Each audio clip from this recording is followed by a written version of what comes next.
expansion of domestic industries, the rise in consumption, and most importantly, the strength of Atmanirbhar Bharat, which has analyzed self-reliance across the all sector. If steel is the backbone of India's economy, coal and mine sector is a strong foundation on which it stands. Today, the raw material strategy and the shift in raw material mix is extremely crucial to the future of India's steel sector. For a thriving and growing steel sector, we need to ensure a secure supply chain, quality and availability of essential raw materials such as iron ore, cooking coal, limestone and other alloying elements like manganese, nickel and chromium. It is both an economic and a strategic imperative for a national development. The three key elements of steel production are coal, iron ore and limestone among the others. We are working to ensure steady and high quality supply of all these inputs to the steel sector. First time India recently achieved a milestone of 1 billion metric tons of coal production and dispatch in the last financial year. This is not an ordinary achievement, but a massive step towards strengthening our energy security. The recently released Energy Strategies 2025 statistics states that even today, approximately 60% of our total energy needs and 79% of our power demand are met through coal. While efforts to strengthen renewable energy sources, coal will continue to remain central to our energy security. For the steel sector to grow, the coal sector must grow alongside it, emphasizing on what Honorable Prime Minister stated at this India 25 Steel Conference, coking coal being a key input for steel making, strengthening domestic coal production, both in quantity and quality, is essential to reduce imports and support India's steel ambitions. Coking coal constitutes among 42% of steel production costs. Its availability and price directly impact the competitiveness of our steel industry. In 2031, with an increase in steel production to support infra, manufacturing and constructions, the demand will increase massively. However, ash content in Indian coking coal has made it difficulty to use for steel making. As a result, we currently import coking coal needs. This imports makes our steel industry vulnerable to international price, to supply chain disruptions. To address this challenge, Government of India launched Mission Cooking Coal to reduce cooking coal imports dependency, target 140 million tons of domestic cooking coal, increasing domestic cooking coal blending from current 10% to 30% in steel making in 2030. Under the mission, we are working on identifying and opening new exploration areas, boosting production from existing mines, increasing domestic coal washing capacity to improve quality, auctioning new coking coal blocks specifically to the private sector to leverage their efficiency and investment, adoption of strong charging technology. Storm charging technology must also be promoted to enable use of high ash domestic coal without compromising coke quality and enhance blending percentage. Under the mission, we have also set a target of significantly expanding our washing and beneficiation capacity by 2030. We aim to develop washing capacity of 58 million ton and supply 23 million ton of washed coking coal by 2030. However, for the success of this mission, we need active participation of private sector.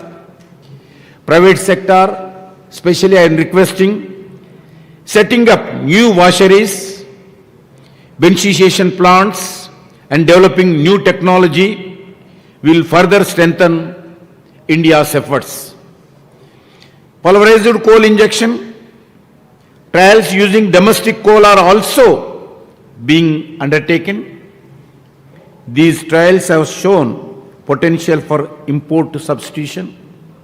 With a greater technology and innovation, we can further improve our capacity for beneficiation.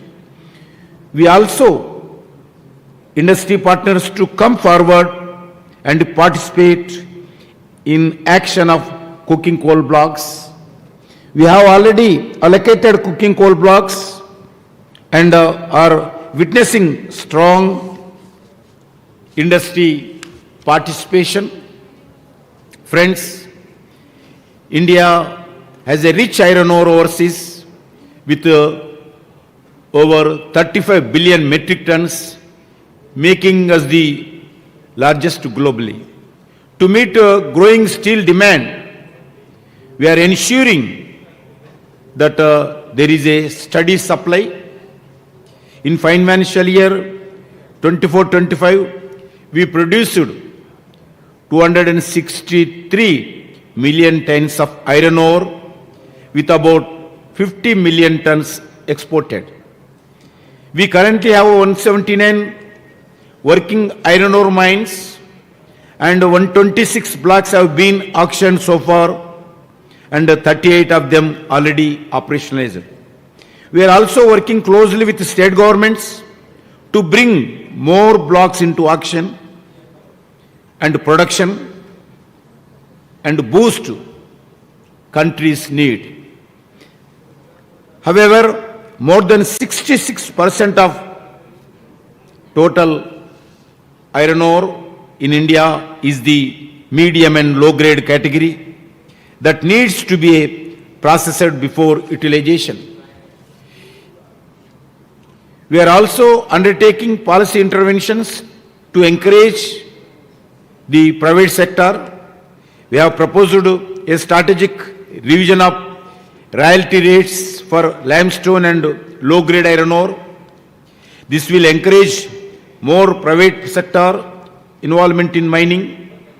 I call upon the industry to invest in beneficiation plants to augment the iron ore production in the country. As a highly emphasized by Honorable Prime Minister, the timely and proper utilization of greenfield mines must be priority. As he rightly said that timely use of greenfield mines is important, else it will waste of natural resources and loss for the country and industry. I therefore urge the mining community to focus on timely operationalization of iron ore mines. Our ministry is making this a priority and are holding regular review meetings with state governments and stakeholders. We are also working to close coordination with the Ministry of Environment forest and climate change to facilitate early grant of clearances and simplify the norms for handling of applications for grant of environment clearance and forest clearance to remove bottlenecks. In the first 6 months, a number of guidelines have been issued by Minister of Environment in this regard. The proposed reforms will be finalized shortly. The Coal and Mining Ministry is constantly evolving to adapt to sustainable goals and meeting the climate change commitments while reducing dependency on imports. Towards this, we are undertaking constant technological development, innovations, and adopting whole-of government approach. The coal gasification program, which will encourage investment in the sector and enable to use of high ash and non-cooking domestic coal to produce synthesis gas. As I pointed out, this Honorable Prime Minister, Sungas is a cleaner option to steel making and can be used in direct reduced iron-based steel making. The Ministry of Coal has set a target to achieve 100 million tons of coal gasification by 2030 under the National Coal Gasification Mission.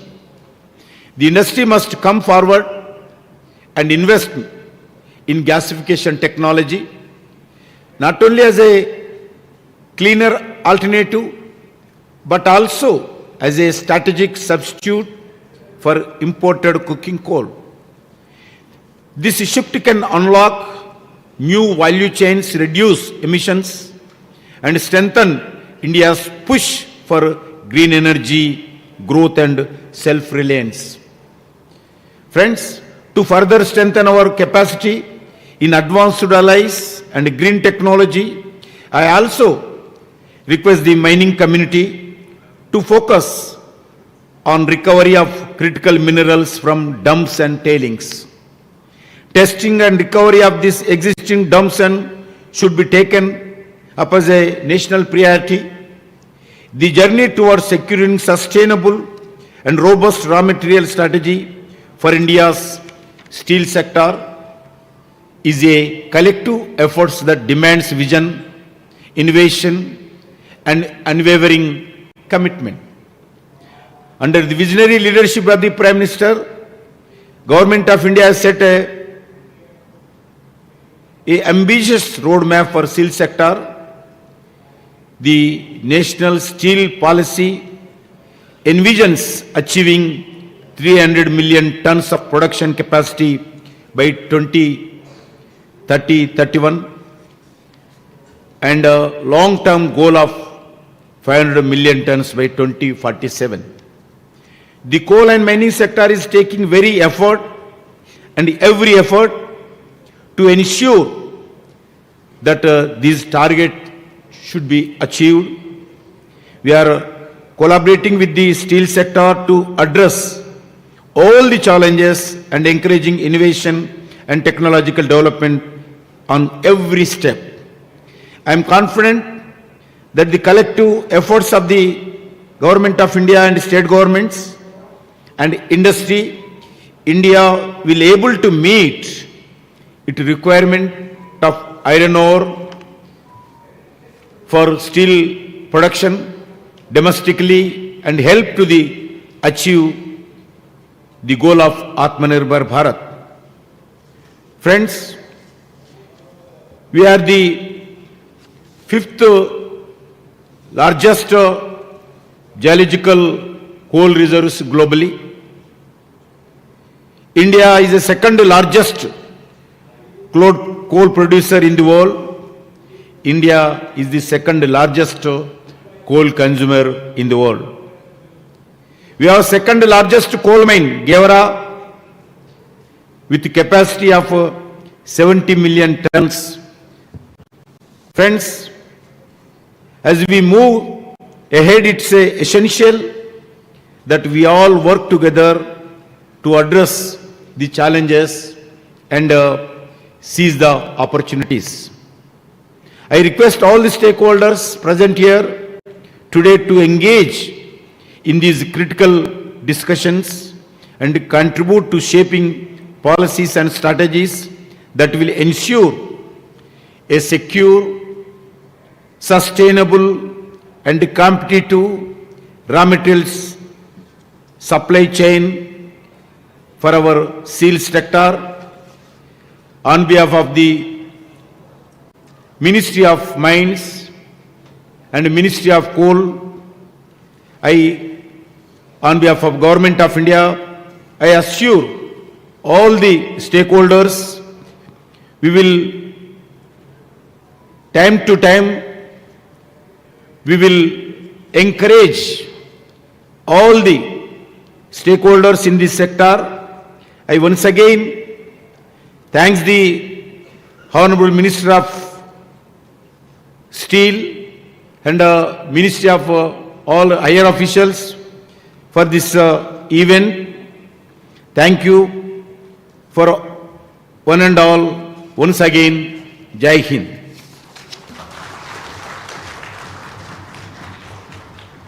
Thank you for addressing this August gathering on this significant occasion. And now, as a token of appreciation and gratitude, Shri Sandeep Pondrik, Secretary, Ministry of Steel, Government of India, will be presenting mementos to the Honorable Ministers. I request Shri G. Kishan Reddy ji, Honorable Minister of Mines and Coal, Government of India, to please accept this memento as a token of reverence and love.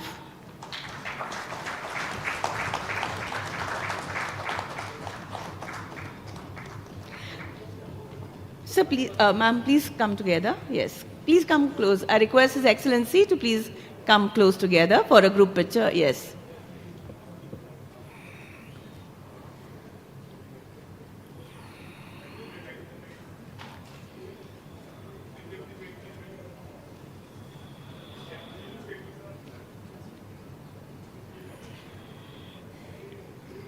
A memento for Shri Bhupati Raju Srinivasa Verma ji, Honorable Minister of State for Steel and Heavy Industries, Government of India.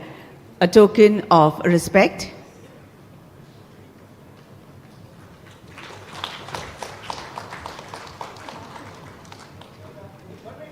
Ma'am, please can you move closer? Yes. Moments to be treasured in the form of photographs and cherished for times to come.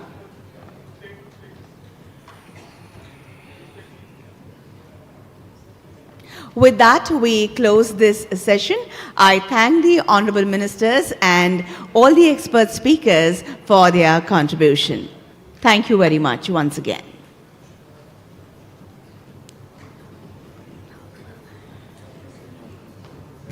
Ladies and gentlemen, it is 11:10 now.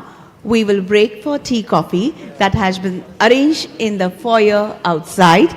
Let us reassemble at 11:50. We will begin the next session at 12 sharp. The last session of the concluding day of India Steel 2025 begins at 12 noon sharp. I request you to partake your tea, coffee and reassemble in this hall at 11:50. Thank you.